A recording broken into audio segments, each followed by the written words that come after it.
Dawgs podcast with your hosts, Blake Reneker, Justin Charles, John Nye, and Josh All.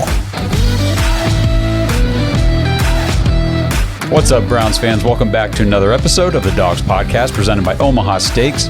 Josh with you this morning, though by the time you're watching this, it'll be the afternoon. The NFL Draft Day 3 will be underway. We had a great time on the live coverage of Day 2 last night on YouTube. If you joined us, thank you so much. We appreciate it. We had a ton of fun. Everybody in the chat was awesome. And if you were in there, just going right back against those little, I think somebody called them the Ravens younglings, that was awesome. That was a lot of fun. It was very entertaining, and it was really cool to see. Actually, the best moment, I think, was when one of these little Ravens fans came in there and said that I forget what they said, like only children or only girls use emojis or something like that. And then everybody in the YouTube dog pack just started bombarding the chat with the Browns emojis that we've created. If you're a YouTube dog pack member, just 99 cents. Again, please, if you can support the show for 99 cents a month, we really appreciate it. You get the badge next to your name, and then you get access to all the Browns emojis, which were utilized perfectly last night in the chat. I want to talk about what the Browns did last night because we were live when the Browns selected wide receiver Cedric Tillman out of Tennessee at pick 74. We did not make it to pick 98. We wrapped up the live broadcast. Everybody needed to get home. It was getting late here on the Eastern time zone, and I'm coming at this to you guys right now with as much energy as I can muster, because I live quite a ways away from the studio. So it was a late night for me getting home last night, finishing up the draft when I got home. By the time I got to sleep, woke up this morning to start doing draft recap and preparation for today. You know, we're talking maybe 4 hours of sleep. So I got my coffee.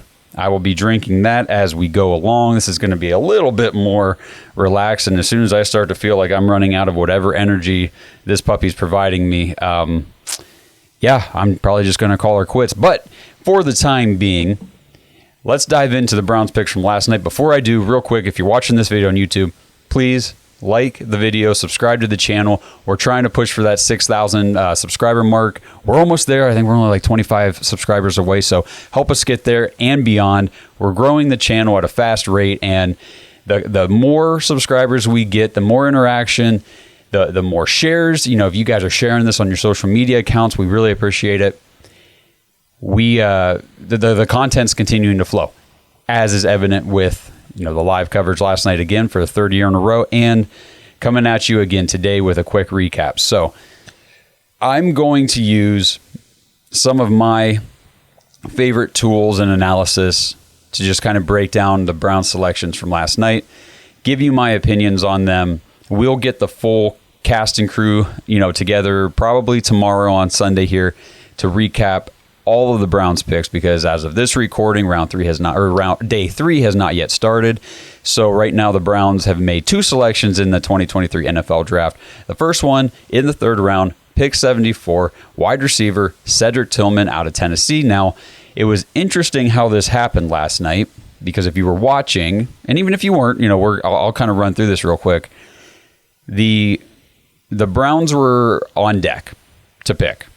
And, there was a lot of stuff going on last night. So honestly, without looking it up real quick, I can't remember who was directly in front of us, but suddenly the New York Giants traded up to the spot right in front of the Browns, and they took Jalen Hyatt, wide receiver, also from Tennessee. Now, earlier in the broadcast, we had mentioned Jalen Hyatt's name quite a bit because he was still on the board, especially as more and more receivers that, we like. Derek Frisbee from DF Sports was live in studio with us last night. We liked a lot of these receivers that were starting to get taken. And we kept pointing to Jalen Hyatt still being on the board. And every time we did, I made a mention of Cedric Tillman, his teammate at Tennessee, who honestly, just going through the draft process, going through this evaluations of these wide receivers, I liked Cedric Tillman better than Jalen Hyatt anyway. It's not a knock against Jalen Hyatt. I do think that he's a pretty good prospect. He's a good receiver. And, I think to kind of be fair, I called him a one-trick pony at one point last night because of his downfield threat, his speed.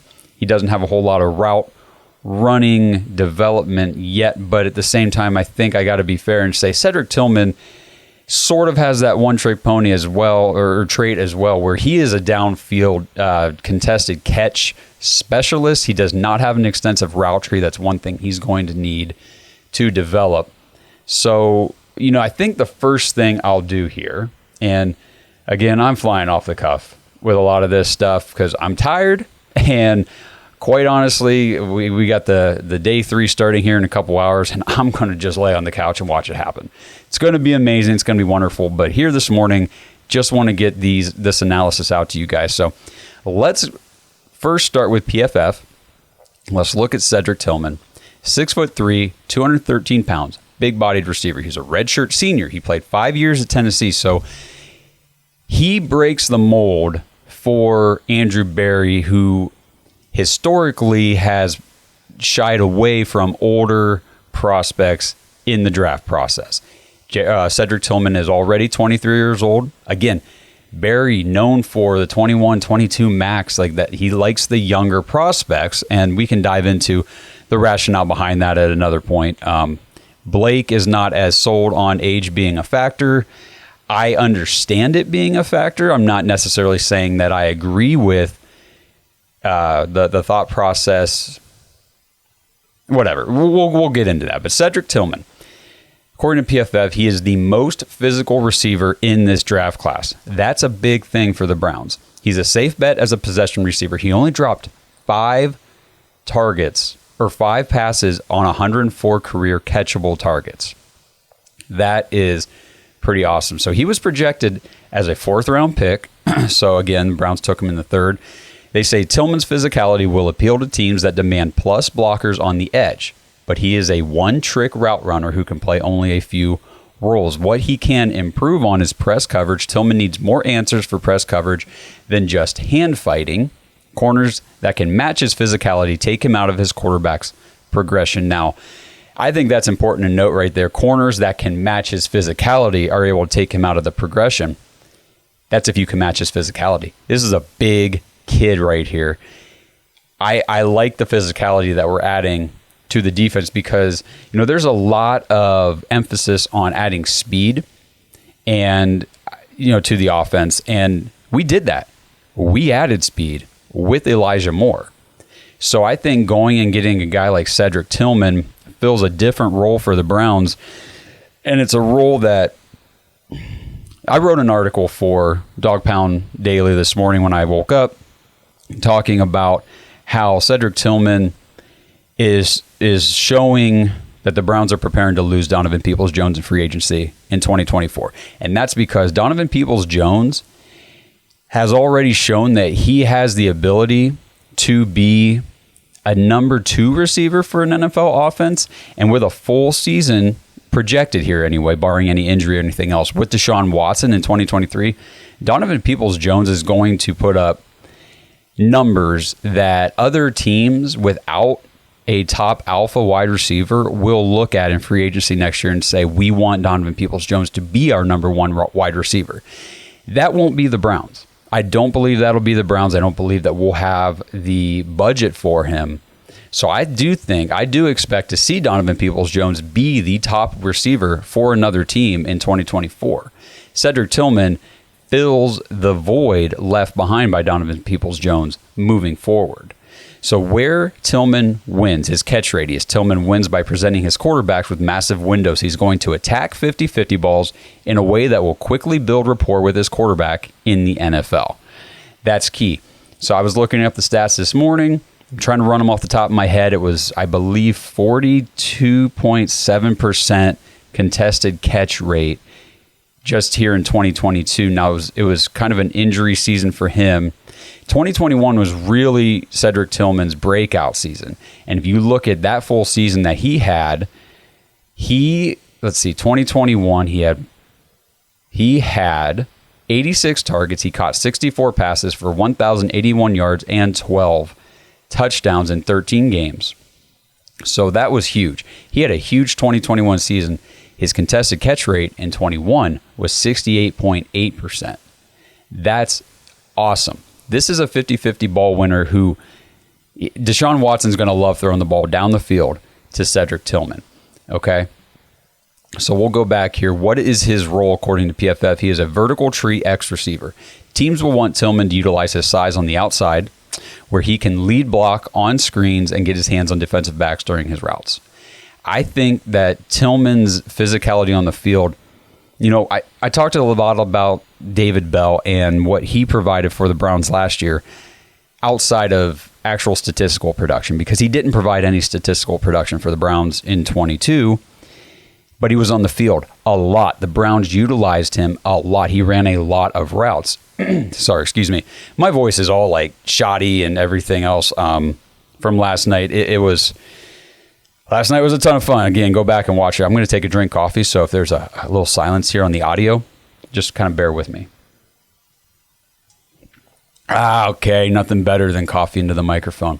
So I think what you're going to see out of Tillman here in 23, and I caution Browns fans to not repeat the same mistakes that we did with David Bell last year. Do not look at the box score every week and say, Tillman didn't do anything. He had 2 targets. He caught 1 pass for 13 yards. That is not what's important. What I want to see out of Tillman is he on the field? Because if he's on the field, that means the Browns believe in what they're asking him to do, and they believe that he is executing what they're asking him to do. And they're probably not going to be asking him for statistical production. It's going to be things like getting physical on these defensive backs, blocking on screens, freeing up lanes for guys like Elijah Moore to get open, catch the ball, and make plays after the catch. That's what I see for Cedric Tillman here in his first rookie season with the Cleveland Browns. Let's see, what else do we want to talk about with Tillman? So we'll just do a quick PFF review. A 5-year player at Tennessee. He had just 1 season where he saw 60-plus targets. That was 21. Over his first 3 seasons with the team, he saw 2, 7, and 13 targets across the full seasons before putting together his best season, like I said, in 21. That year, I already went through the stats. 64 for 1,081 and 12. He thrived in contested catch situations, recording 19 receptions over the past 2 seasons that were contested catch targets. They give him shades of Bryan Edwards, who, if you remember now, don't listen to the name Bryan Edwards and say, well, he hasn't panned out in the NFL. It's what Bryan Edwards was coming into the NFL, that big-bodied, possession-style receiver with a ton of potential. I think Cedric Tillman has a ton of potential. I really do. I like the pick, and PFS pros for him. Venus flytrap, they call him for footballs. Plucks passes out of the air with ease if they're within reach. Tremendous at establishing leverage. Plays like an elite rebounding power forward. The Browns need to be a physical football team in all aspects of the game, and Cedric Tillman brings that to the wide receiver core. Build-up speed that enables him to stack corners down the field. Now, the cons: lacks the suddenness to separate consistently without using contact, but he's a physical receiver, so separation for these physical, big-bodied receivers is not as important. You look at a guy like DK Metcalf, it's that contested catch, go up and get it. Mike Williams, he's not going to beat anybody with separation. He goes up and gets the ball when it's thrown to him. Another con, he is overly reliant on bully ball for a receiver that isn't particularly big by NFL standards, meaning that 213-pound frame. It's still big, but whenever you're 6'3", for the NFL standards, you're looking at probably 220 pounds plus, which, Cedric Tillman, again, he's a rookie coming out of college, a young kid. He can still put on muscle mass and get up to that 220-pound threshold. They say throttling down is a multi-step process. He routinely takes 3+ yards to come out of his break on hitches and comebacks. So again, with every rookie, with every player that comes in the NFL, there are pros and cons.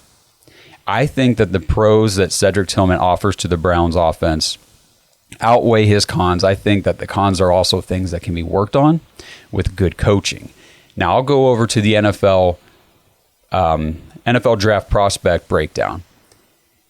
Cedric Tillman's prospect grade, according to the NFL, is 6.38. They say he will eventually be a plus starter, which to get that in the 3rd round is pretty awesome. His production score is 76. That was 10th overall in the class. Athleticism score just a 71. His total score, 77, 11th ranked receiver in the class. We'll just go through the combine results. 4.54 40-yard dash, a little bit slower, but again, he's a big physical receiver who's not winning with his speed. He's winning with his hands, which is very important. He had a 1.53 second 10-yard split, 37-inch vertical jump, 10-foot, 8-inch broad jump. He did not do the 3-cone, the 20-yard shuttle, or the bench press. So, according to the NFL analysis, his NFL comparison is Michael Pittman Jr. Now, if you followed the Indianapolis Colts at all, Michael Pittman Jr. is kind of, a lot of what I've said about Tillman can be said to Michael Pittman Jr. Big-bodied, strong, physical receiver who wins contested catch situations. He does not have a lot of speed. He is not a speedy burner receiver, and yet he can still dominate NFL defensive, these smaller defensive backs. So that's what I think now. Will Tillman become as good as a Michael Pittman Jr.? I don't know, but at least the potential is there. And I mean, come on, when you're drafting guys, especially in the third round and beyond, that's what you're looking for. You're looking for, where's this guy at and where do I believe he can get to if it all comes together? That's what you're evaluating when you're making these picks. So according to the NFL, highly competitive wideout with an enticing blend of size, skill, and toughness that fits what teams look for in an NFL starter. Tillman was a monster in 2021, ringing up impressive performances against the likes of Alabama and Georgia. So he has proven it against NFL caliber talent on the defensive side of the ball. He proved he could catch the ball through contact underneath while imposing his size and ball skills on opponents when pulling in the deep ball. He has average speed and needs to play with better explosiveness out of his breaks, as NFL windows will become much tighter on the first two levels. A high ankle sprain suffered in the third game of the season robbed him of a highly productive 2022, but his toughness to make it back early and compete late in the year has impressed evaluators. So again, injury concerns with Cedric Tillman, they were a thing for him throughout his college career. But if he had played an entire season here in 2022 with Hendon Hooker on that Tennessee offense that was lighting it up, he would never, ever have fallen to the Browns at 74. Cedric Tillman would easily have been a second-round pick. I think he would have gone ahead of Jalen Hyatt because it wasn't until Tillman got hurt that Jalen Hyatt burst on the scene and became, the best wide receiver in the country. So Cedric Tillman had that on lockdown. He was the alpha dog for the Tennessee Volunteers passing offense until he got hurt. So this is Andrew Berry taking advantage of a situation. And I mean, for picking a wide receiver in the third round, I like the pick. I do. So NFL, his strengths. Comes from NFL bloodlines. He plays a game with desired physicality. Posted 17 catches for 352 yards and 2 touchdowns in Tennessee's games against Alabama and Georgia in 2021. So against those two just powerhouse SEC schools, he put up 17 catches for 352 yards and 2 touchdowns. That's impressive. Proven his toughness over the last 2 years. Unfazed catching in traffic. Wide catch radius, paired with strong hands. Plays deep throws with focus, body control, A-plus ball skills. Adjusts his pacing and positioning for optimal catch success. He drags cornerbacks for extra yardage after the catch. Now let's look at his weaknesses.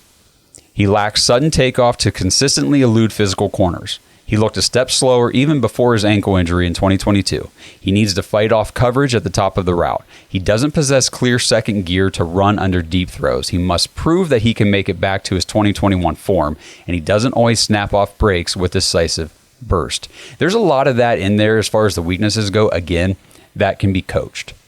And under the right coaching, if he can take any of these weaknesses and even make them, just equalize them out, or even turn them into strengths along with everything else that he has as strengths, Cedric Tillman could be an absolute steal for the Browns in the third round. Last thing on NFL, sources tell us, quote, big-time gamer. He had a high ankle sprain against Akron and was never close to 100% after that, but he did everything he could to get back on the field and help his team instead of just shutting it down. That was a quote by a national scout for an AFC team, unnamed. So, again, this is what you look for off the field as far as from a character standpoint in a guy that you're bringing into your team. He, instead of shutting it down like they said and just saying, well, I'm just going to declare for the NFL draft and get healthy. I mean, we saw Jackson Smith and Jigba do that for the Buckeyes. So Tillman did everything he could to get back on the field. Even if he wasn't back to 100%, he wasn't fazed by, well, I got to declare for the NFL and I got to get ready to get drafted. He wanted to help his team win. And that is what I believe, I don't want to say like the main thing, but I think that was a key factor in Andrew Berry's decision to bring him in, because those are the type of players, if you look at the high character player that they brought in with David Bell last year in the third round at wide receiver, they want high character guys devoted to winning, devoted to doing their specific role on the offense. So again, like David Bell, Tillman may not put up huge statistical numbers for the Browns this year or in year two, but as long as he is out there willing to do what the team is asking him to do, use his physicality, use his blocking abilities to do the things that the offense needs him to do in order to be successful, and he doesn't gripe about it, he does it willingly, and he does it with 100% effort, that is, in my opinion, an absolutely great move for a third-round pick. This episode is sponsored by Omaha Steaks. Omaha Steaks is rewriting the book on burgers with an all-new handmade texture for the juiciest homemade burgers you've ever tasted. Their pure ground burgers are made from single cuts of real, aged Omaha steaks. These are truly steaks on a bun: filet mignon, ribeye, New York strip, sirloin, and even brisket burgers. Now is the time to experience the exclusive Burger Perfection flight for just $79.99. Go to omahasteaks.com and use promo code DAWGS, DAWGS, at checkout and get an extra $20 off your order, plus free shipping. You'll get 4 of each pure ground burger so you can sample all the steak on a bun greatness. These burgers are crafted for a juicier, more tender experience, making your mouth water with every single bite. Don't wait. Go to omahasteaks.com, use promo code DAWGS, DAWGS, at checkout. You get $20 off the Burger Perfection flight plus free shipping. Discover your new burger obsession. Minimum order may be required. All right, this won't be quite as long and in-depth of an analysis on Siaki Ika, the Browns' second pick. Last night, pick 98. Ika, this was, whenever I saw the pick come through, because we had looked at Ika, we've done a couple mock drafts where he was the selection for the Browns. So interesting that he fell to the Browns at 98. I'm going to go through, again, like I did with Tillman, his PFF analysis, his NFL draft prospect analysis. Siaki Ika, which will be interesting being on the field with Sione Takitaki. So you got Takitaki and Siaki Ika. Whew, there's like a weird song in there. Maybe we'll come up with that. But anyway, Siaki Ika, 6'3", 335-pound interior defensive lineman. This guy is going to stuff the middle of the defensive line just by being on the field. He is a junior, 22, a little over 22 years old, so he's a younger prospect, the kind that Barry, definitely gravitates toward. Ika is your 358-pounder who can still somehow make centers and guards miss one-on-one. He tallied a career-high 33 pressures in 2021 before seeing his play become a little more inconsistent in 2022. So PFF actually had him graded as a second or third round pick. So the Browns got a guy who could have potentially been a second-round pick late in the third round. Ika offers more as a pass rusher than you'd expect from a man his size, but his down-to-down effectiveness is a serious question mark. So that is a little concerning for the Browns. But again, when you're picking this far, in the draft, and it's just your second selection. I'm trying to think how I want to word this. You know what I'm saying? You're making your second selection in the draft a lot. Some of these teams made their second pick in the draft in the first round, in the second round, but you're making it at the end of the third round. You have to get a guy who you believe can become what you need. I'm trying to say this without being Captain Obvious. This guy's got a lot of potential. So if you feel like he's the type of player where his weaknesses can be coached, especially by a proven coach, a respected coach like Jim Schwartz, then you take this guy. So where does Ika win? His lower body strength. Ika makes every center bring their lunch pail. If he wins the leverage battle, it can get ugly. He commonly walks centers multiple yards into the backfield. Now you want to talk about plugging up the interior of the line of scrimmage. That's what you're looking for. His role, nose tackle. This one is obvious. He's a nose tackle no matter your scheme. This is what he can improve. His weight. He already struggled to be an every down impact player in college at his size, which will only get exacerbated at the NFL level. Ika could trim down considerably and be an even more effective run defender in the league. So, trim down, muscle up a little bit. He's 300 plus pounds already. So you trim some of that weight down, you build a little bit of muscle into that, you can improve your speed, your quickness. And all of a sudden, this guy, like they said, he's already more effective at pass rushing than what you would expect. Now, he's not only stuffing the middle of that line to stop the run, but he's getting more pressure on the quarterback at a higher rate. So let's look at PFS analysis. After initially committing to BYU, Ika ended up at LSU and wound up playing 246 snaps as a freshman on the title-winning Tigers defensive line. So he played in there with Joe Burrow, registering 10 tackles, resulting in a defensive stop. He played just 75 snaps then in 2020 before transferring to Baylor ahead of the 21 season. The move paid off. He saw 400-plus snaps in each of his seasons with the Bears. 21 was his best year as a pass rusher. He registered 33 total pressures on 275 pass rushing snaps. So the pros for Siaki Ika. First step quickness is as good as you'll see from a defensive tackle. He presents so many problems. Leverage, demon. He gives linemen no strike zone to hit. He understands how to rush the passer. He uses his moves in combination so well. So that's what we're talking about with him. If he can cut a little bit of that weight to improve his speed and quickness, he already understands, like they said, how to rush the passer. I think that's an important, very key thing to be adding to the defensive line right next to a guy like Dalvin Tomlinson, who can do the same thing. Effective in the run game and still able to get pressure on the quarterback. So his cons: limited tackle radius, more of a disruptor, space eater than a playmaker. Okay, fair. He's a one-hit pass rusher. If the initial move fails, he's usually done. Don't really like to hear that, but again, like I said, you're not getting a completely well-rounded prospect at 98, so I think this is still a pretty good move. His weight should be monitored, adding weight every year, but there's no need to be 358 pounds in today's NFL. So now that I'm reading this, the first look, they got him listed at 335, but that's twice they mentioned him at 358. So we'll bump over here to the NFL Draft Combine.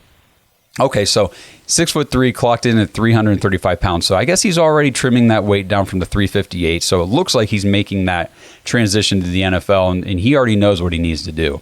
His production score was a 68, but that was 9th ranked among defensive tackles in the draft. Athleticism score, again, 55. Not real great, but how much athleticism you getting out of a guy who was 350 pounds? His total score was a 63. He ran a 5.39 40-yard dash. So the kid was, I don't know, I don't feel like that's too bad for a 350-plus pound guy. 1.88 second 10-yard split. He did a 7.8 second 3-cone drill, 4.99 seconds in the 20-yard shuttle. So this is interesting because he is compared by the NFL to a guy that the Browns already had at the interior defensive line, and that would be Danny Shelton. So the overview from NFL Draft Prospect is girthy interior force with heavy hands and a combative nature at the point of attack. Ika is made for gap control with his wide frame and his ready anchor. While he has the potential to become a highly effective block eater as an odd or even front nose tackle, he's quick enough off the snap to penetrate and disrupt play design if teams try to block him one-on-one. While he's unlikely to see passing downs, Ika does have enough athleticism and handwork to challenge the pocket from time to time. If he's able to manage his weight, another thing about his weight, Ika could become an early starter and help improve a leaky run defense. A leaky run defense. Boy, who does that sound like? That sounds like they wrote the script for the freaking Cleveland Browns, because our run defense was, sorry everybody, complete ass last year. And putting a 350 or 335, whatever he ends up being, putting this huge, massive human being in the middle of that line, it can't hurt. Okay, so let's look at NFL strengths for him. Slams into first contact with excellent hip explosion and leverage. Initial punch drives through opponents' pads. Good recognition against down blocks. Will require help to dig him out of gaps. Power and snap quickness to penetrate and ruin play design. Adequate initial slide quickness to create viable rush angles. Shoves and clubs blockers' wrists and hands to eliminate the punch. Above average athleticism for a player his size. All right. NFL's weaknesses for him. Needs to improve technique taking on double teams. Drops head taking on block and loses sight of the ball. Gets too far out over feet, causing some imbalance. On the ground too often against Oklahoma in 2022. Okay, so they nitpicked on one game. Lacks change of direction, quickness to tackle cutting runners. Noticeable dip in pocket pressure in 22 as a pass rusher. So again, kind of like I talked about with Tillman, I feel like a lot of the weaknesses for Siaki Ika can be coached. And when you've got a coach like Jim Schwartz, like I already said, you go ahead and you bet against these weaknesses, because a lot of this stuff, if you feel like your weaknesses can be fixed by coaching, then you don't worry about it. He's got high character. He's a good, he's got the traits that he possesses the traits that you want on your interior defensive line, the way that we're going to run our scheme. I do not hate this pick for the Browns. So some people are saying that, he reached, or Andrew Berry reached for this guy. There were other guys on the board. I think that the Browns addressed the two main areas of need that we came into the offseason talking about. If you remember, back in February, we came in the offseason talking about our D-line being complete and total trash against the run.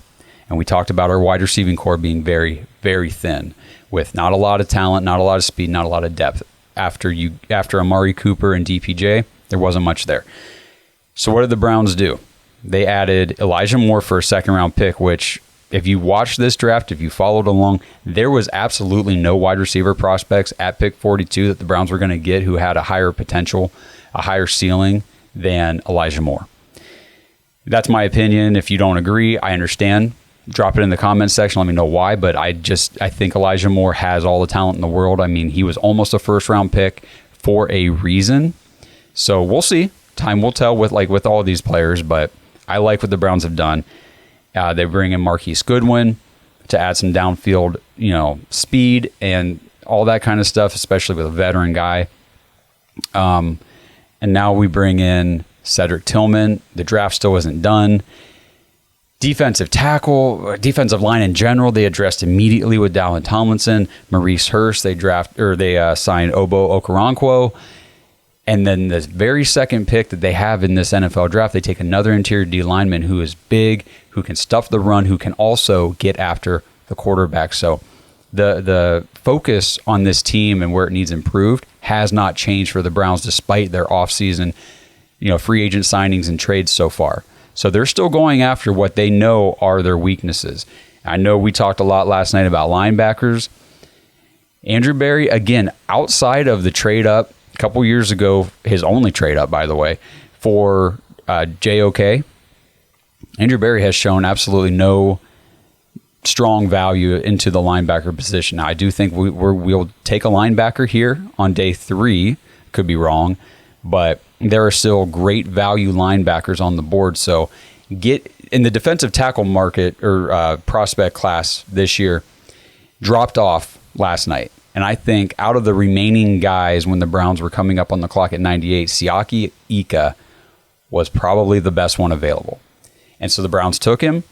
I'm not mad about it. If you guys don't like the pick, if there were other players on the board that you thought the Browns should have taken at both picks instead of Cedric Tillman or instead of Siaki Ika, drop it in the comments. Let me know. We are going to get together as a group to do a podcast tomorrow to talk about everybody the Browns end up picking. So stay tuned for that. Again, let me know your thoughts on the 2 picks that the Browns made on day 2.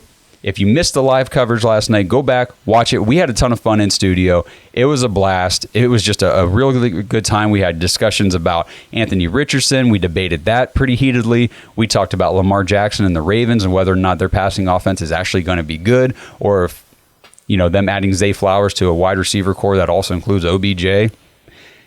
We discussed everything last night. We had a ton of fun. We talked about the first round. We gave our takes. We had a lot of, Will Levis discussions, Bryce Young, CJ Stroud. We talked about the quarterbacks. We talked about the running backs. We talked about what are the Lions doing, taking a Jahmyr Gibbs at pick 12. I mean, it was a ton of fun. So go back, check it out. And again, we will see you guys later this weekend recapping the full draft for the Browns. And I'm going to go rest my voice, lay on the couch, watch this thing play out. And I'm going to be rooting for some more great picks by Andrew Berry. Love you guys. See you next time. Let's go Browns. Thanks for listening to another episode of the Dawgs Podcast. Make sure you subscribe on YouTube and follow us on Twitter at the Dawgs Podcast. Get your thoughts on the show at thedawgspodcast.com.